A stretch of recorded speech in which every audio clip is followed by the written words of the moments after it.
somebody from the South, Thomas Sneed. Yeah, he from the bottom. From the bottom. Breakdown, like who was Thomas Sneed? Sneed, well, he went by the name Sneed. He died not too long ago. And I don't really know what the consequences was. But he was almost one of the ones who started the cross the track thing. But he wasn't from cross the track. Yeah. He might have been, but he lived on this side of the track. And I thought to be from across the track, you had to live across the track. But he lived on the other side of the track. But the thing was, like, he was one of the ones that was like a mud baby, you know. He was a dark-skinned nigga. He had goals in his mouth. And, you know, his hair used to be napped up or twisted up or something. And he always tried to represent, you know.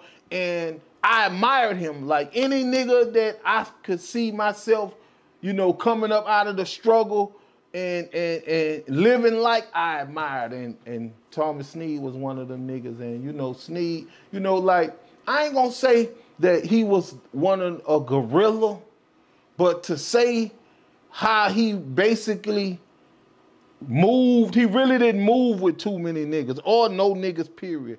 And he held it down. Mm-hmm. You know what I'm saying?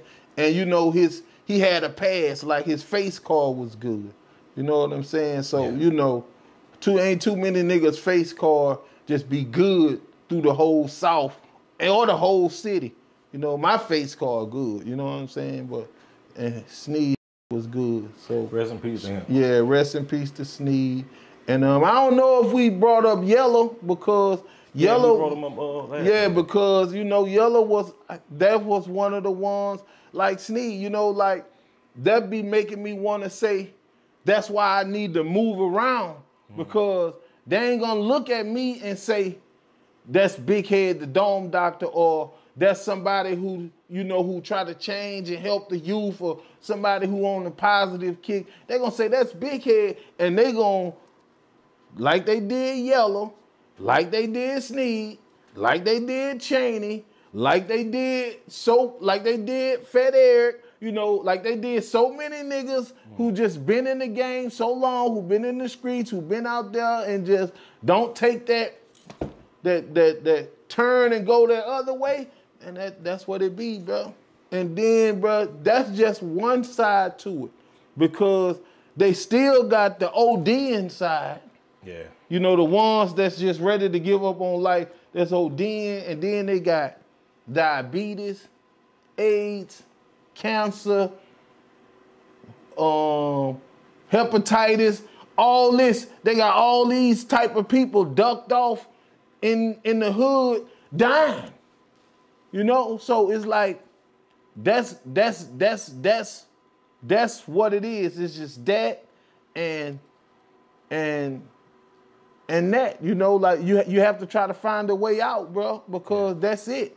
And it ain't gotta be you, but it's eventually gonna be you, or you're gonna get affected by it so many times by people being so close to you or around you. You're going to feel it anyway. Mm-hmm.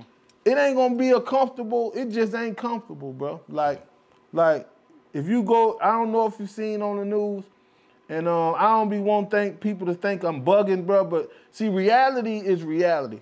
And they had people ribbon cutting and all that on Bright Street, bro. Yeah. You know?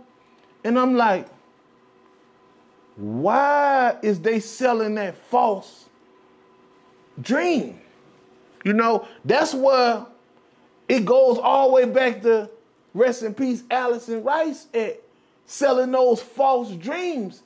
They talking about those middle things in the middle of Government Street now about why is they there, they messed up the infrastructure and all that. Mm-hmm. That's part of the reason why we lost Allison Rice, because they messed the street up, and when you turn a 2-lane street, a 4-lane street into a 2-lane street and put all this in the middle of the street. Yeah, they stupid. Yeah, they didn't say nothing about that. So I let them know, bro, you tear down the apartments and you put up some sheetrock apartments. Mm-hmm. So they look nice, you put a gate around them, so of course my mother gonna wanna move in because that's what she been at since she been back in Louisiana, South Baton Rouge.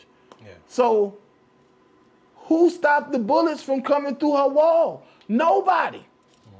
Who gonna stop the bullets from coming through those people's wall that's finna move on Bright Street? Who gonna warn them and let them people that know that's finna move on Bright Street about all the people that got murdered or died on Bright Street? Nobody. They're gonna move in because they see a River and think it's happy and queen and sweet, and then 2 or 3 nights later, you're gonna have bullets coming through your wall. Then what you gonna do? Move?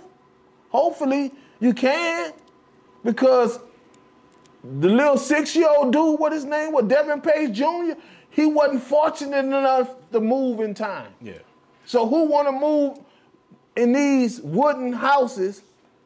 I done seen these houses get built 4 or 5 times over in my lifetime, bro. And I'm just 45, and ain't been in Baton Rouge my whole life. I done seen them get rebuilt 4 or 5 times over in just this time. Where else does that at?